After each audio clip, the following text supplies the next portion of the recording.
જય ગૌ માતા, જય ઠાકોરજી, ધનરાજ પ્રાકૃતિક ફાર્મ, નારાયણભાઈ વસરા.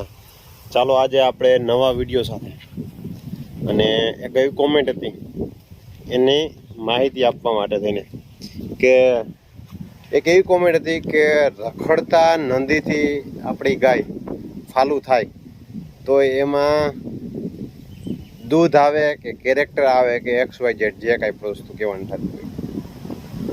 ચાલો હું તમને વાત કરું. આપણે આ રુદ્ર લઈ આવ્યા એનો તમે પેલા વિડીયો જોયો હોય, જો આપણી ચેનલ ઉપર મૂકેલો છે કે નંદી તૈયાર કરવા માટે શું કરવું, તો એનો વિડીયો આપણે મૂકેલો છે, એ તમે જોજો અને હું કમેન્ટ બોક્સમાં એની લિંક પણ નાખી દઈશ. જ્યારે આપણે લઈ આવ્યા ને ત્યારે એ નંદી બજારમાં છોડ્યો હોય ને, બજારમાં તો એ દયા આવે એવી પરિસ્થિતિમાં તો ધારો કે બાય ચાન્સ મારી પાસે બ્રીડ કેરેક્ટરમાં સારી ગાય છે ને એક જ ગાય છે, તમને લગભગ બધાને ખ્યાલ હશે કે સિટીમાં જે પ્રમાણે રાખતા હશે જે પરિસ્થિતિ હશે, અને AI કરાવ્યું, બિદ્દન કરાવ્યું સારા નંદીથી અને વાછડો આવ્યો, તો શું કરવાનું છે? રાખવાના છે. જો બાય ચાન્સ કોઈ લઈ જાય તો ભલે, નહીતર શું થશે? નહીતર એને બજારમાં ખુલ્લો મૂકશે એટલે જે એને ભરણ પોષણ જોતું હોય એના કરતાં પણ વધારે જળશે. કેમ કે બજારમાં જે વધારાની વસ્તુ ફેંકતા હોય એમાં વધારે પડતી તેલવાળી વસ્તુ અને એવી ગરમ વસ્તુ હોય જે નંદી માટે બહુ સારામાં સારું હોય. ઘણી વખત જોશું આપણે તો કોઈ વાછડા બજારમાં છૂટા થયા હોય અને દુબળા વટરા હોય ને 15-20 દિવસ કે મહિનો 2 મહિના થાય અનુકૂળ આવી જાય એટલે એકદમ તાજા માજાને સરસ મજાના થઈ જાય, તો એ નંદીથી ફાલું થાય તો એમાં એની બ્રીડ કેરેક્ટર એની માનાને કેવાક છે એ પ્રમાણે એમાં દૂધ આવે, એના બચ્ચામાં રંગ રૂપ બધું આવે, બ્રીડ કેરેક્ટર વાઇઝ સારા આવે. ગાય નબળી હોય તો પણ સારા આવે. એવું નથી કે કોઈ પણ ગૌશાળાવાળા સારા નંદી રાખીને બેઠા છે એને ત્યાં આપણે ફાલું કરાવીએ તો જ સારા બચ્ચા આવે એવું હોતું નથી.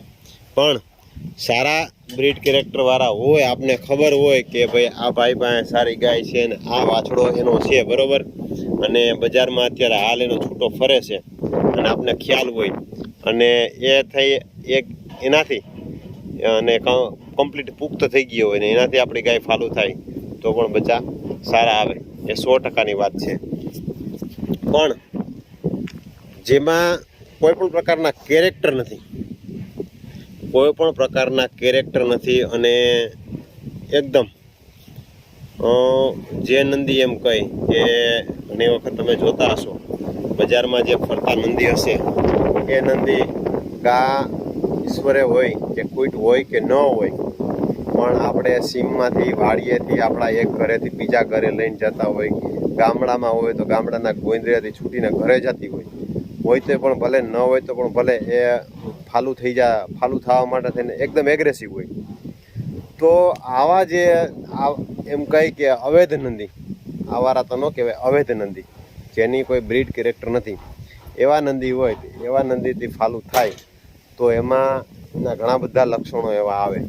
એગ્રેસિવ લક્ષણો છે, પછી બીજા ઘણા બધા એવા લક્ષણો છે, એવા બધા લક્ષણો એમાં આવે જેના કારણે થઈને જે બ્રીડ કેરેક્ટર વાઇઝ જે ગામાં સુધારો થવો જોઈએ, જે એને બચ્ચામાં સુધારો થવો જોઈએ, એ સુધારો ન થાય અને એનું પરિણામ રૂપે આપણે એ ભોગવવું પડે. એટલે આ એક જે વાત હતી એ સત્ય છે. એટલે બજારમાં સારા નંદી જો સારા વાછડા છૂટ્યા હોય અને એ હોય તો એનાથી કોઈ પણ પ્રકારનો કાંઈ ફરક નથી પડતો. અને જ્યાં સુધી ગ્રામ્ય લેવલે સાર્વજનિક ગૌશાળા હોય જે બરાબર, અત્યારે ઘણી જગ્યાએ ધર્મ સંસ્થાઓ, ઘણા બધા મંદિરો દ્વારા જે આપણે મોટા સિટીમાં છે, જે અત્યારે આપણે સદભાવના જે છે બરાબર, કેમ એનું મોટું બધું એવું છે કે ગામમાં રખડતી ગાયોની બધી ટૂંકમાં સેવા કરવા માટે તેને ભેગી કરે છે. ખૂબ સરસ, ધન્યવાદ છે. પણ એમાં સુધારો કરવો હોય તો કઈ રીતે સુધારો થઈ શકે કે જે અવૈધ નંદી પકડાય એમાં બધા ભેગા રાખે, કોમન તો રાખી ન હગીએ કે ભાઈ આ છે ને આ બધી નોખા રાખો, આ બધી છે ને આ બધી નોખા રાખો. તો જે અવૈધ નંદી છે જેની કોઈ કેરેક્ટર હિસ્ટ્રી જ નથી. પછી ભલે આપણે ગ્રામ્ય લેવલે ઘણા બધા ગામડાઓ છે બહુ સારું કામ કરે છે. ગામમાં 5-25 ઢોર છૂટા રખડતા હોય ને ભેગા કરીને એક બાજુની સાઈડ ક્યાંક પેક કરીને વાડામાં પછી ગામજનોના સજ્જન માણસો દ્વારા સંચાલન થતું હોય. પણ રાજ્ય સરકારના જે કોન્સેપ્ટ છે એની સાથે મળી અને કામ કરે તો બહુ સારામાં સારા પરિણામો અને ગૌધનને સુધારવામાં પણ વાર ન લાગે. અવૈધ નંદી છે એનું ખસીકરણ કરવાનું. પછી નાના વાછડા દેખાતા હોય જે બ્રીડ કેરેક્ટરમાં ન હોય એને પણ ખસીકરણ કરવાનું. આવા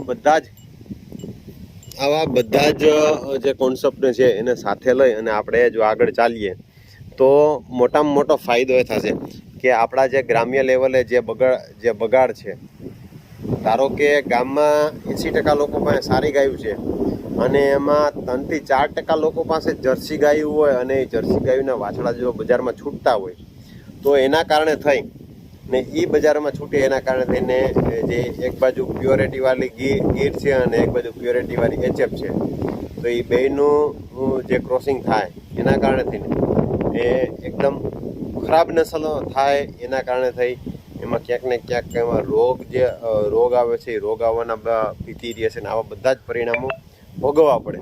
તો એવા નંદી ક્યાંય તૈયાર ન થાય, એવા વાછડા જે છે બજારમાં છૂટતા હોય તો એ સરપંચની ઓથોરિટી હેઠે કે રાજ્ય સરકારના એવો આજથી લગભગ 2 વર્ષ પહેલાં એ હતો જ અને અત્યારે લગભગ એ ચાલુ જ છે.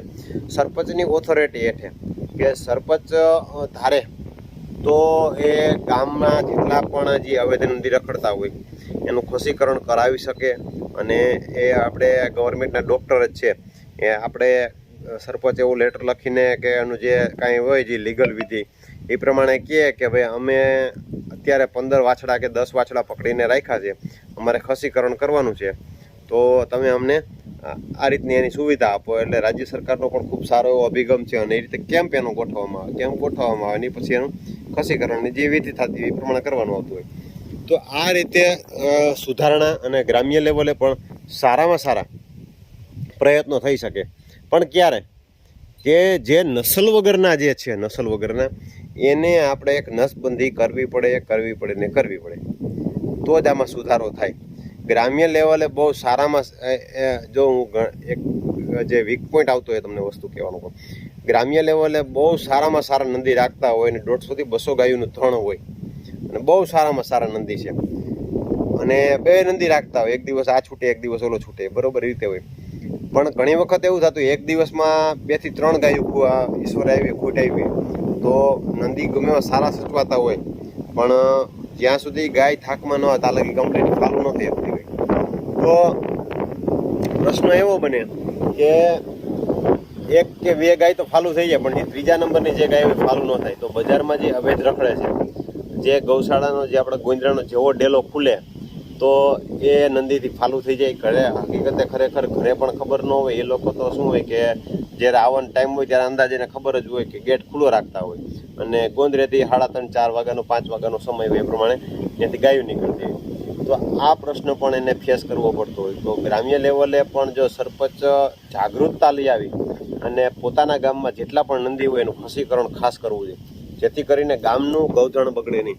આ પણ રાજ્ય સરકારનો એક સારો અભિગમ છે અને એના પણ કંઈક એનું જે ખસીકરણનું છે એનું કંઈક ભંડોળ પણ આવે છે પાછું બેનિફિટ પાછું ગ્રામ પંચાયતમાં પાછું એ પણ છે.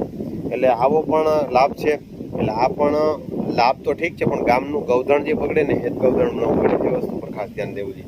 એટલે સારા અવૈધ નંદી કહું છું, રખડતા નંદી નથી કીધું. અને જે રખડતા નંદી હોય જે સિટી લેવલે ઘણી વખત સારી ગાયોના જે વાછડા આવ્યા હોય ને એ મૂકી દીધા હોય છૂટા અને જેને ખબર હોય કે આ વાછડો છે તો એ વાછડાથી ફાલું થતી હોય તો એમાં 100% બ્રીડ કેરેક્ટર સારા આવે અને સારા બચ્ચા આવે, દૂધાળા અને સરસ મજાના બચ્ચા આવે. તો આશા કરું છું તમને મારો આ જવાબ યોગ્ય, સારો અને સરસ મજાનો લાગ્યો હોય તો આપણા વિડીયોને લાઇક કરજો, શેર કરજો અને આપણી ચેનલને સબસ્ક્રાઈબ ન કરી સબસ્ક્રાઈબ કરી લેજો અને આપણો વિડીયો પહોંચે એના માટે થઈને આપણા વિડીયોને ખૂબ શેર કરજો જેથી કરીને ગૌપાલકો સુધી પહોંચે, નાના ગૌપાલકો સુધી પહોંચે. આપણો એક જ ધ્યેય છે કે આપણા બધા જ ને આંગણે સુંદર, સરસ મજાની, દૂધાળું અને શુદ્ધ નસલવાળી ગાયો આપણા બધા જ ને આંગણે. આ ગાય પણ એ જ નીણ ખાશે અને ઓલી ગાય પણ એ જ નીણ ખાશે. પણ સારી ગાય હશે, બ્રીડ કેરેક્ટર વાઇઝ સારી ગાય છે તો દુધાળુ હશે, સુંદર હશે, એ ગાયને આપણે આંગણે બાંધવાનો શોખ થશે, બજારમાં મૂકવાનો શોખ નહીં થાય.